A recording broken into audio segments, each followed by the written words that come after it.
По двомесечното пролонгирање УНЕСКО мисијата во Охрид официјално започнува во понеделник. Идната седмица странски експерти ќе испитуваат дали владините проекти, меѓу кои градбите на Плаошник, експресниот пат до Свети Наум, хотелот во Лагадин, студенчишко блато и најавениот скијачки центар на Галичица може да го избришат градот од листата на културни богатства.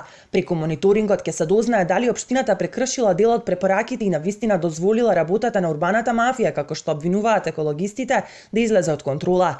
Од Националната канцеларија за ТВ24 велат дека посетата доцни поради недостигот на слободни термини, а не како што се шпекулира во јавност, дека експертите целосно ја откажале. Дека мониторинг ќе има следната недела, потврди првиот човек на градот Никола Бакрачовски, кој вели дека истиот ќе му донесе успешна битка на Охрид и ќе стави крај на, како што вели, исполитизираните и тенденциозни обиди на екологистите да го оцрнат како градоначалник. Голем дел од тие невладени организации или здруженија кои што се занимаваат со екологија се политички инструирани, тука немам дилема.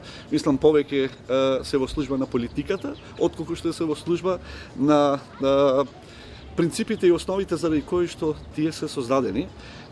Не случајно го говорам ова, бидејќи ваквите здруженија тогаш кога навистина требало да бидат загрижени за некои активности во делот на урбанизацијата на Охрид ги немало никаде. Битката може да биде само за Охрид.